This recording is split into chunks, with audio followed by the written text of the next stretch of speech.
खालिस्तान एक ऐसा वर्ड जो वर्तमान में हमें हमारे अतीत 1947 की डार्क पास्ट को रिमेंबर कराता है। जिस प्रकार से 1947 में भारत का विभाजन धर्म के आधार पर दो भागों में हुआ था, ठीक उसी प्रकार से खालिस्तान शब्द भारत का अभिन्न हिस्सा पंजाब को भारत से अलग करना चाह रहा है, और न ही केवल पंजाब बल्कि वह भारत के कुछ अन्य हिस्सों को भी और पूरी तरीके से आजाद कराना चाह रहा है। तो क्या है खालिस्तान का इतिहास और कैसे कुछ मुट्ठी भर लोग भारत की अखंडता को चैलेंज कर रहे हैं, जानेंगे आज की इस वीडियो में।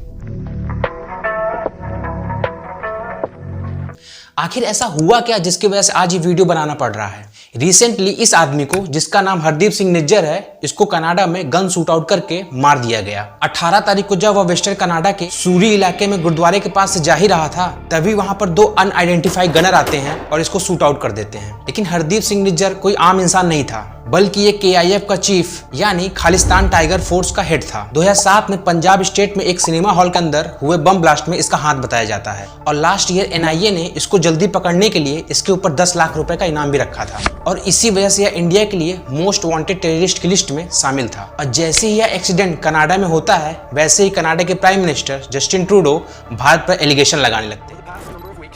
Canadian security agencies have been actively pursuing credible allegations of a potential link between agents of the government of India and the killing of a Canadian citizen, Hardeep Singh Nijjar. जबकि Indian government का यह साफ-साफ कहना था कि इस accident में भारत का कोई भी रोल नहीं है। With you, very frankly, what we told the Canadians. One, we told the Canadians that this is not the government of India's policy. Two, we told the Canadians saying that look, if you have something specific, if you have something relevant, let us know. We are open to looking at it. लेकिन हमें इस पूरे घटनाक्रम को समझने से पहले हमें खालिस्तान की हिस्ट्री को समझना होगा। खालिस्तान आंदोलन को समझने से पहले हमें सिख धर्म के इतिहास को जानना होगा। सिख धर्म की शुरुआत 15वीं सेंचुरी में सिखों के पहले गुरु गुरु नानक ने किया था। सिखों के टोटल अब तक 10 गुरु आए हुए हैं, जिनकी टीचिंग को सारे सिख फॉलो करते हैं, और इनमें से प्रत्येक गुरु ने सिख रिलीजन में कुछ एड ऑन किया है, या फिर इसको ये कह सकते हैं कि उन्होंने सिख रिलीजन को रिफॉर्म किया, जैसे कि हिंदू रिलीजन रिफॉर्म होते चले आए हैं। फॉर एग्जाम्पल, गुरु रामदास जो सिखों के चौथे गुरु थे, इन्होंने ही अमृतसर टाउन की स्थापना की थी, जहां पर बाद में चलकर गोल्डन टेम्पल का निर्माण किया जाता है। वैसे यह दौर वही दौर था जब बाबर ने साउथ एशिया में इन्वेजन चालू कर दिया था, और इंडिया में इन्वेजन करके यहाँ पर बाबर ने मुगल वंश की स्थापना की। मुगल वंश के शुरुआती राजाओं के साथ सिख गुरुओं के काफी अच्छे रिलेशन थे, लेकिन सिख गुरुओं पर तब रिलीजियस परसिक्यूशन चालू हो जाता है जब जहांगीर पावर में आता है। 1606 में सिखों के 5वें गुरु गुरु अर्जुन देव को अरेस्ट कर लिया जाता है, और इसी के बाद 6वें गुरु गुरु हरगोविंद ने सिख रिलीजन का मिलिटराइजेशन करना चालू कर देते हैं, जिससे कि वो अपने धर्म कल्चर को डिफेंड कर सके मुगल रूलर के सामने। अन्यथा सिख को अपना आइडेंटिटी बचाना मुश्किल हो जाता। लेकिन सिखों का मुगल रूलर से तब और टेंशन बढ़ जाता है जब 1675 में सिख के 9वें गुरु तेग बहादुर को औरंगजेब के द्वारा उनका सर कलम करके उनके दिल्ली के घर के सामने ही टांग दिया जाता है। और इसी घटना के बाद सिखों के अंतिम गुरु गुरु गोविंद सिंह ने 1699 में खालसा की स्थापना की। खालसा, खालिस्तान, आप कुछ सिमिलरिटी देख रहे हैं, लेकिन खालिस्तान की मांग यहाँ से नहीं उठती है। उसकी चर्चा हम आगे वीडियो में करेंगे। अच्छा, खालसापन को क्रिएट करने का एक मेन रीजन ये भी था कि इससे पहले सिख रिलीजन को हिंदू रिलीजन का एक पार्ट माना जाता था, कि सिख रिलीजन हिंदू रिलीजन से ही निकला है। तो खालसा पंथ आने के बाद सिखों के पहनावों में, उनके तौर तरीकों में कुछ बदलाव किए गए। फॉर एग्जाम्पल, सिख मैन कृपाण को रख सकते हैं और हाथ में कड़ा पहन सकते हैं, जो कि स्टील ब्रेसलेट का बना होता है, और यहाँ तक कि इनके सरनेम को 1909 में आनंद मैरिज एक्ट के अनुसार बदल दिया गया। मेल के लिए सरनेम सिंह और फीमेल के लिए सरनेम कौर को ऐड किया गया। वैसे खालसा पंथ की स्थापना करना पूरे सिख हिस्ट्री का सबसे बड़ा इवेंट माना जाता है, क्योंकि जैसे ही खालसा पंथ की स्थापना होती है, ठीक इसके 100 साल बाद 1799 में सिख किंगडम की पहली बार स्थापना होती है, और फाइनली रंजीत सिंह उस एम्पायर के राजा होते हैं। और आज जो पाकिस्तान में लाहौर है, उसको उस वक्त सिख किंगडम की कैपिटल बनाया जाता है। और कई खालिस्तानी समर्थक ग्रुप उसी सिख एम्पायर को एज एग्जाम्पल देते हैं कि जब उस टाइम पर सिख एम्पायर एग्जिस्ट कर सकता है, तो फिर आज सिख का अलग देश क्यों नहीं हो सकता। लेकिन सिख एम्पायर का डाउनफॉल तब शुरू हो जाता है जब 1849 में सेकेंड एंग्लो सिख वॉर अंग्रेजों और सिखों के बीच लड़ी जाती है, और पूरे सिख साम्राज्य को अलग अलग रियासतों और पंजाब के ब्रिटिश प्रांतों में बांट दिया जाता है, और महाराजा रणजीत सिंह के बच्चों को लंदन में पढ़ने के लिए भेज दिया जाता है, जिससे कि ब्रिटिशर्स को यहाँ पर रूल करने में कोई भी दिक्कत ना हो। और जैसे ही पावर सिख रूलर के हाथ से जाती है, वैसे ही सिखों को अपनी आइडेंटिटी, अपने कल्चर बचाने का खतरा लगने लगता है। और इन्हीं खतरों से बचने के लिए 22 अक्टूबर 1893 को खालसा कॉलेज अमृतसर की स्थापना की जाती है। और एक इंटरेस्टिंग पॉइंट, जैसा कि मैंने वीडियो में पहले बताया कि सिख रिलीजन को हिंदू रिलीजन का ही पार्ट माना जाता था, उसके चलते सिखों के गुरुद्वारों को हिंदू महंत ही रेगुलेट करते थे और इस प्रक्रिया से सिख काफी नाराज रहते थे। और इसी वजह से 1920 में अकाली दल की शुरुआत होती है। और आप में से बहुत लोग को यह नहीं पता होगा कि शिरोमणि अकाली दल भारत की दूसरी सबसे पुरानी पार्टी है। कांग्रेस, जिसकी स्थापना 1885 में हुई थी, वह भारत की सबसे पुरानी पार्टी है और शिरोमणि अकाली दल दूसरी पुरानी पार्टी है। अकाली दल के फॉर्म होने के बाद इन्होंने प्रोटेस्ट करना चालू कर दिया। इनके प्रोटेस्ट को देखते हुए 175 मेंबर की एक कमेटी बनाई जाती है जो उस गुरुद्वारा को रेगुलेट कर सके और उस कमेटी का नाम शिरोमणि गुरुद्वारा प्रबंधक कमेटी रखा जाता है। इसके बाद उस कमेटी ने गुरुद्वारों से महंत को रिप्लेस कर दिया और उस गुरुद्वारे को खुद रेगुलेट करने लगे।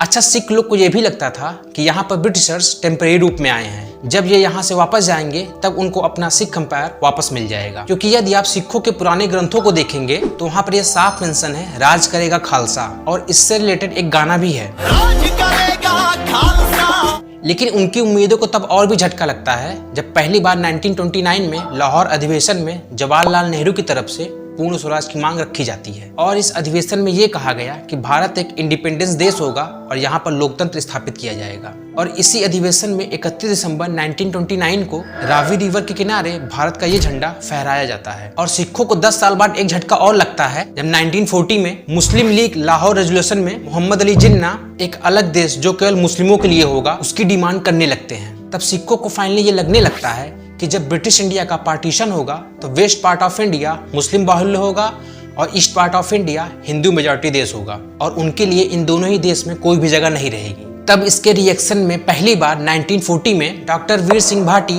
पहली बार खालिस्तान वर्ड का यूज करते हैं और उन्होंने ही सिख कंट्री की डिमांड रख दी। उन्होंने अपने प्रपोजल में प्रेजेंट डे में स्थित इंडिया का पंजाब वाला हिस्सा और हिमाचल प्रदेश और राजस्थान के कुछ हिस्से को एज अ खालिस्तान टेरिटरी बनाने का दबाव बनाया। इसके रिस्पॉन्स में 1940 में गांधी जी ने सिखों को यह आश्वासन दिया कि आपकी मांगों पर विचार जरूर किया जाएगा। और ठीक यही आश्वासन 1946 में पंडित जवाहरलाल नेहरू के द्वारा भी कलकत्ता में दिया गया। लेकिन जैसे ही भारत का पार्टीशन 1947 में धर्म के आधार पर होता है, जिसमें 2 देश भारत और पाकिस्तान बनते हैं, उस पार्टीशन में इतनी हिंसा को देखकर पंडित जवाहरलाल नेहरू का विचार वापस से बदल जाता है कि कहीं अगर धर्म के आधार पर ही सिखों का अलग देश बनाया गया तो फिर वापस से हिंसा सिख, मुस्लिम और हिंदू के बीच होने लगेगी। क्योंकि 1941 के सेंसस के अकॉर्डिंग अनडिवाइडेड पंजाब की पॉपुलेशन में 55% मुस्लिम, 27% हिंदू और 13% सिख की पॉपुलेशन थी। इसमें आप नोटिस करेंगे कि सिखों की पॉपुलेशन अन्य धर्मों की तुलना में काफी कम थी। यदि इसका भी पार्टीशन धर्म के आधार पर होता तो सिख को इसका ज्यादा खामियाजा भुगतना पड़ता।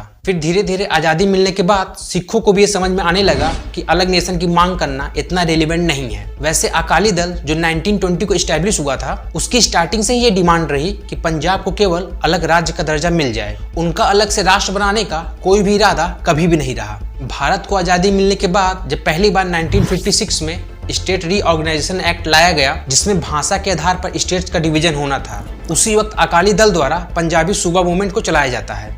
इस मूवमेंट के अंदर यह प्रस्ताव रखा गया कि जितने इलाकों में पंजाबी भाषा बोली जाती है उन सारे ही इलाकों को मिलाकर एक राज्य बना दिया जाए।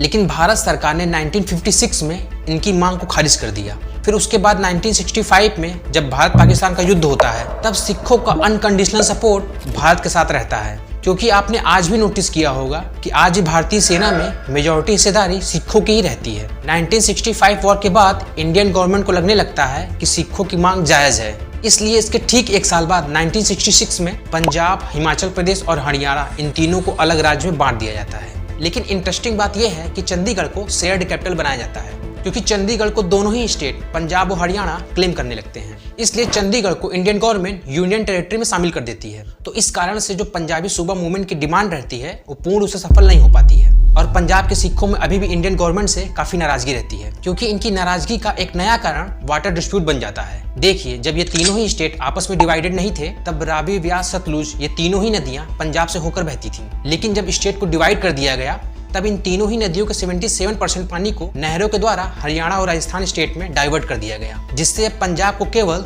23% पानी ही प्राप्त हो रहा था। तो मेनली 2 रीजन के कारण सिखों की नाराजगी अभी भी इंडियन गवर्नमेंट से बरकरार रहती है। अच्छा, इसी बीच 2% की और एंट्री होती है जो खालिस्तान मूवमेंट को इंटरनेशनल लेवल पर ले जाते हैं। पहले पर्सन का नाम है दविंदर सिंह परमार, जो 1954 में लंदन चला गया और वहां पर खालिस्तान समर्थकों के साथ मीटिंग करने लगता है। और दूसरा पर्सन जगजीत सिंह चौहान, जो इंडियन पॉलिटिशियन था। वह जब 1969 का इलेक्शन हारता है उसके बाद वो भी यूके चला जाता है, जहां पर इसकी मुलाकात दविंदर सिंह परमार से होती है। चूंकि ये मामला इंटरनेशनल लेवल पर चला गया तो इसमें आखिर पाकिस्तान कैसे पीछे रह सकता है। 1971 में जब भारत पाकिस्तान का युद्ध होता है, जिसमें बांग्लादेश का निर्माण होता है, उस टाइम पाकिस्तान के प्रधानमंत्री रहे जुल्फिकार अली भुट्टो जगजीत सिंह चौहान को अपने देश में इनवाइट करते हैं और खालिस्तान मूवमेंट के लिए हर संभव मदद पेश करने का आश्वासन देते हैं। अच्छा, इसमें एक इंटरेस्टिंग बात यह है, ननकाना साहिब जहां पर सिखों के पहले गुरु नानक का जन्म हुआ था, वो पार्टीशन के बाद पाकिस्तानी पंजाब के हिस्से में चला जाता है। तो जगजीत सिंह चौहान के अनुसार जुल्फिकार अली भुट्टो ननकाना साहिब को खालिस्तान की राजधानी बनाने का प्रस्ताव रखते हैं। मतलब आप सोच सकते हैं पाकिस्तान अपने देश का डिवाइडेशन इसलिए करने पर राजी हो गया कि उसके इस मूव से भारत का भी डिवाइडेशन हो जाएगा। मतलब अगले पर्सन को दुख देने के लिए वो खुद के पैर पर कुल्हाड़ी मारने के लिए तैयार हो गए। लेकिन उनका यह सपना केवल सपना ही रह जाता है, बल्कि उनके ही देश का बंटवारा हो जाता है और बांग्लादेश का निर्माण हो जाता है। इसके एक साल बाद जब 1972 में पंजाब का इलेक्शन कराया जाता है, तब अकाली दल की उस चुनाव में हार हो जाती है और कांग्रेस की सरकार वापस से रूलिंग पार्टी बन जाती है। और कांग्रेस ने ज्ञानी जैल सिंह को अपना सीएम बनाया, जो कि सिख कम्युनिटी से आते थे और बाद में चलकर वो भारत के राष्ट्रपति भी बने, जो भारत के पहले सिख राष्ट्रपति थे। और उनको राष्ट्रपति बनाए जाने के पीछे एक कारण यह भी बताया जाता था कि उससे सिखों का विश्वास इंडियन गवर्नमेंट में और बढ़ सके। लेकिन एक साल बाद 1973 में अकाली दल ने वापस सार्वजनिक अपील हासिल करने के लिए एक आनंदपुर साहिब नाम से एक प्रस्ताव पेश किया। इस प्रस्ताव में वो सारी ही डिमांड थी जिसकी मांग 1966 से सिख करते चले आए हैं। फॉर एग्जाम्पल, इसमें पहली डिमांड ये थी creation of N autonomous region for Sikh, और दूसरी डिमांड ये थी कि कॉन्स्टिट्यूशन के अकॉर्डिंग सिख रीजन को हिंदू रीजन से सेपरेट करना और चंडीगढ़ को वापस से पंजाब में ट्रांसफर करना। ऐसे ही कई डिमांडों को उस प्रस्ताव में रखा गया। इन सारी ही डिमांड को अकाली दल इंडियन गवर्नमेंट के सामने पीसफुल तरीके से रखता है, जिस पर किसी की अटेंशन नहीं जाती है। लेकिन इस प्रस्ताव पर सभी का अटेंशन 1980s में तब जाता है जब खालिस्तान के मेन लीडर जनरल सिंह भिंद्रेवाला की एंट्री इसमें होती है। भिंद्रेवाला को जो व्यक्ति सपोर्ट करते थे वो उसको रिलीजियस स्कॉलर के रूप में देखते थे, लेकिन उसने जितने भी काम किए उससे केवल वो आतंकवादी ही साबित होता है। 1982 में अकाली दल और भिंद्रेवाला आपस में हाथ मिलाते हैं और धर्म युद्ध मोर्चा की शुरुआत करते हैं। अब तक जितनी भी डिमांड पीसफुल तरीके से रखी जा रही थी वह अब एक्सट्रीम वायलेंस की तरफ बढ़ने लगती है। अच्छा, ये सारी घटनाएं जो अब तक हो रही थी वो केवल इंडिया में ही हो रही थी, लेकिन इसी के पैरेलल खालिस्तानी समर्थक घटनाएं इंडिया के बाहर भी बढ़ने लगती हैं। जगजीत सिंह चौहान, जिसका जिक्र मैंने कुछ देर पहले वीडियो में किया था, वो तो नेक्स्ट लेवल पर ही चले जाते हैं। सबसे पहले तो वो 1971 में यूएसए जाते हैं और वहां पर न्यूयॉर्क टाइम न्यूज़पेपर में एक सिख इंडिपेंडेंस स्टेट की एडवर्टीजमेंट जारी करते हैं, जिससे विदेशों में रहने वाले सिख कम्युनिटी से लाखों डॉलर इकट्ठा करने में उनको काफी हेल्प मिलती है। इसके बाद 1979 में ब्रिटेन में जाकर वहां पर खालिस्तान परिषद की स्थापना करते हैं और खुद को इस परिषद का अध्यक्ष और बलबीर सिंह सिंधु को महासचिव घोषित करते हैं। और इसकी अनाउंसमेंट 1980 में चौहान लंदन में और सिद्धू अमृतसर में करते हैं। यही नहीं, अभी और सुनिए। और ये यही नहीं रुकते, चौहान ने खालिस्तानी पासपोर्ट, डाक टिकट और यहाँ तक कि खालिस्तानी डॉलर भी जारी कर दिया। आप समझ पा रहे हैं, ये सारी घटनाएं आपस में लिंक हो रही हैं। इसी टाइम 1982 में अकाली दल और भिंद्रेवाला मिलकर धर्म युद्ध मोर्चा की शुरुआत करते हैं और 1980 में खालिस्तानी परिषद की स्थापना होती है। अब धीरे धीरे ये मांग हिंसक रूप धारण करने वाली रहती है, क्योंकि 1982 में दिल्ली में एशियाई खेलों का आयोजन होने वाला रहता है और ये सारे ही खालिस्तानी समर्थक ग्रुप इन खेलों में इंटरवीन करने की योजना बनाते हैं, जिससे कि इनकी मांग पूरी तरीके से इंटरनेशनल लेवल पर पहुंच जाए, क्योंकि इनमें एशिया के 33 देशों के प्लेयर आए हुए थे और इन स्पोर्ट्स की कवरेज वर्ल्ड वाइड लेवल पर होती है। हालांकि इनका ये मिशन पूरी तरीके से सक्सेसफुल नहीं हो पाया, क्योंकि दिल्ली और पंजाब के बॉर्डर को पूरी तरीके से सील कर दिया गया और पंजाब की तरफ से आने वाले सभी सिखों की तलाशी ली गई, जिसके कारण से खालिस्तानी ग्रुप केवल छोटे मोटे ही विरोध दिल्ली में कर पाए। अच्छा, अब ये पूरा मामला इंडियन गवर्नमेंट के हाथ से निकलता जा रहा था, क्योंकि इन खेलों में पूरी तरीके से इंटरव्यू न कर पाने के कारण खालिस्तानी समर्थकों ने पंजाब में कई जगह हिंसक घटनाएं की। एक रिपोर्ट के अकॉर्डिंग 1 जनवरी 1984 से 3 जनवरी 1984 तक टोटल 775 वायलेंस हुए, जिसमें 298 लोग मारे गए और 525 लोग घायल हुए। और ये सारी हिंसक घटनाओं को अंजाम देने के बाद उग्रवादी गुरुद्वारों में जाकर छिप जाया करते थे, क्योंकि उनको पता था इंडियन गवर्नमेंट गुरुद्वारों में आकर उनको नहीं पकड़ सकती। अच्छा, इंडियन गवर्नमेंट इसलिए भी गुरुद्वारों में एंट्री नहीं करना चाहती थी, जिससे कि पंजाब के सिखों को ऐसा ना लगे कि इंडियन गवर्नमेंट सिखों के रिलीजियस साइट पर जानबूझकर हमला करा रही है। और यही एग्जैक्टली रीजन था कि अब तक इंडियन गवर्नमेंट ने कोई भी एक्शन नहीं लिया। लेकिन पानी तब सर के ऊपर से चला जाता है जब अक्टूबर 1983 में एक बस यात्रा में सफर कर रहे 6 हिंदू यात्रियों की हत्या कर दी जाती है। इसके तुरंत बाद ही पंजाब में इमरजेंसी इंपोज कर दी जाती है और यहीं से शुरुआत होने लगती है ऑपरेशन ब्लू स्टार की। ऑपरेशन ब्लू स्टार एक इंडियन मिलिट्री ऑपरेशन था जिसका आदेश इंदिरा गांधी ने 1984 में 1 जून से लेकर 8 जून के अंदर अमृतसर में सिखों के सबसे पवित्र स्थल हरमिंदर साहिब, जिसको आप सब गोल्डन टेम्पल के नाम से जानते हैं, उसमें छुपे उग्रवादी और उनका लीडर जरनैल सिंह भिंडरावाला को हटाने के लिए दिया था। इस पूरे ही ऑपरेशन में सीआरपीएफ, बीएसएफ और पंजाब पुलिस शामिल थी और इस पूरे ही ऑपरेशन को लीड कर रहे थे लेफ्टिनेंट जनरल कुलदीप सिंह बराड़, जो कि खुद एक सिख थे। और इस ऑपरेशन में शामिल बहुत ही सैनिक सिख कम्युनिटी से बिलोंग करते थे। इंडियन आर्मी ने पहले सभी उग्रवादियों को आत्मसमर्पण करने के लिए कहा और सिखों के धार्मिक स्थल गोल्डन टेम्पल को छोड़ने का आदेश दिया। In fact Indian government golden temple में इंडियन आर्मी को भेजना ही नहीं चाहती थी, क्योंकि इसके क्या कॉन्सिक्वेंसेज हो सकते हैं इसका अंदाजा उनको पहले से ही था। लेकिन 1 से 2 दिन वेट करने के बाद फाइनली इंदिरा गांधी ने टेम्पल के अंदर ऑपरेशन को चालू करने का आदेश दे दिया। ऑपरेशन शुरू करने से ठीक पहले लेफ्टिनेंट जनरल बराड़ ने सैनिकों को संबोधित करते हुए ये कहा, the action is not against the Sikh और the Sikh religion, it is against terrorism. If there is anyone among them who have strong religious sentiment or other reservation and do not wish to take part in the operation, he can opt out and it will not be held against him. हालांकि इसके बाद किसी भी सिख सैनिक ने बाहर जाने का विकल्प नहीं चुना। फिर उसके बाद अगले 24 घंटे तक फायरिंग होती रहती है और गोल्डन टेम्पल में 3 तरफ से बॉम्बिंग की जाती है, जिसमें सिखों के पवित्र स्थल अकाल तख्त को भारी नुकसान होता है और इस ऑपरेशन में भिंडरावाला को मार गिराया जाता है। लेकिन उसके कई सपोर्टर गोल्डन टेम्पल को छोड़कर भाग निकलने में कामयाब रहते हैं। हालांकि इंडियन मिलिट्री ने इन उग्रवादियों की क्षमता को काफी कम आंका था, क्योंकि ऑपरेशन के दौरान उनके पास से anti tank missile, grenade launcher और यहाँ तक कि चाइना के द्वारा बनाए गए रॉकेट भी मिले। और इससे साफ पता चलता है इस खालिस्तान मूवमेंट के पीछे न केवल पाकिस्तान का हाथ था,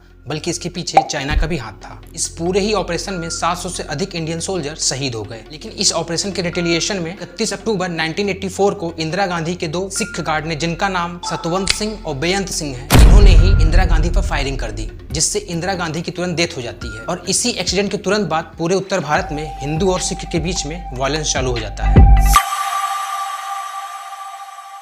दिल्ली में 100 से ज्यादा सिखों के घरों को जला दिया गया, औरतों के साथ क्राइम हुए। इस एंटी सिख राइट में 8000 से ज्यादा सिखों को मार दिया जाता है और दिल्ली में ये नारे लगना चालू हो जाते हैं, खून का बदला खून। इसके रिस्पॉन्स में राजीव गांधी ने कहा, when a big tree falls then earth shakes. और इस पूरे ही घटनाक्रम में पुलिस की तरफ से कोई भी एक्शन नहीं लिया गया और बाद में इन क्राइम में इन्वॉल्व 1809 पर्सन को अरेस्ट करके फिर वापस से इनको छोड़ दिया गया, क्योंकि सरकार को ये डर था कि अगर इन पर इंक्वायरी की गई तो वापस से दंगा भड़क सकता है। इसके बाद जब राजीव गांधी 1985 में पीएम बनते हैं तो उनकी प्रमुख प्रायोरिटी ये रहती है कि कैसे भी करके जो हिंदू और सिखों के बीच नफरत बढ़ गई है उसको कम किया जाए। इसलिए अकाली दल के जो भी लीडर्स जेल में बंद थे उनको बाहर निकाला गया और अकाली दल के लीडर्स ने भी जेल से निकलते यह घोषणा की कि हम खालिस्तान के पक्ष में बिल्कुल भी नहीं है। लेकिन भिंडरावाला तो ऑपरेशन ब्लू स्टार में मारा गया, लेकिन उसकी खालिस्तानी सोच उसके जाने के बाद भी कई सिख ग्रुपों में रही। 1985 में राजीव लोंगेवाल अकॉर्ड को साइन किया गया। इसमें सिखों की वो सारी मांगों को मान लिया गया। फॉर एग्जाम्पल, चंडीगढ़ को पंजाब में शामिल करना, रावी नदी जैसे विवाद, ये सारे ही मुद्दों को इम्प्लीमेंट करने के लिए एक कमेटी बना दी गई। लेकिन जैसे ही यह कमेटी फॉर्म होती है उसके तुरंत बाद हरियाणा के सीएम भजन लाल इस पर ऑब्जेक्शन कर देते हैं, क्योंकि भजन लाल का मानना था कि अगर चंडीगढ़ को पंजाब में शामिल कर दिया जाएगा तो फिर इसके रिस्पॉन्स में हरियाणा के हिंदू भड़क सकते हैं और हरियाणा से कांग्रेस का सफाया हो सकता है। और ये बात राजीव गांधी को अच्छे से समझ में आ गई और वे इस राजीव लोंगेवाल अकॉर्ड से पीछे हट जाते हैं, जिसके लिए उनका पंजाब में आज भी क्रिटिसिज्म होता है। भिंडरावाला के समर्थक वापस से गोल्डन टेम्पल में जाकर बैठ जाते हैं, तो सरकार को वापस से 1986 में ऑपरेशन ब्लैक थंडर करना पड़ता है। लेकिन इस बार इंडियन आर्मी की बजाय वहां की लोकल पुलिस से इस ऑपरेशन को कंडक्ट कराया गया। फिर वापस से 1988 में भी ऑपरेशन थंडर कंडक्ट कराया गया। एंटी सिख राइट 1984 के बाद कुछ खालिस्तानी समर्थक द्वारा 1985 में एयर इंडिया फ्लाइट 182 को हाईजैक कर लिया गया और उस फ्लाइट को आयरलैंड के पास हवा में बम से उड़ा दिया गया। ऐसे ही घटनाएं देश के अंदर और देश के बाहर चलती रहती हैं, लेकिन इंडियन गवर्नमेंट की तरफ से कई और प्रयास किए गए। फॉर एग्जांपल, मनमोहन सिंह को पीएम बनाया जाना, जो सिख कम्युनिटी से बिलोंग करते थे। धीरे धीरे मेजर ग्रुप जो इंडिया में खालिस्तान को सपोर्ट करते थे वो समाप्त हो गए, लेकिन अभी भी कई इंटरनेशनल ग्रुप एग्जिस्ट करते हैं जो समय समय पर खालिस्तान की मांग उठाते रहते हैं। For example, Babbar Khalsa international, Bhindranwale tiger force of Khalistani, ऐसे ही कई इंटरनेशनल ग्रुप आपकी स्क्रीन पर हैं। और लंबे समय के बाद 2022 में खालिस्तानी सब तब वापस से चर्चा में आ जाता है जब दीप सिद्धू, जो वारिस पंजाब डे का हेड हुआ करता था, उसकी डेथ के बाद अमृतपाल सिंह को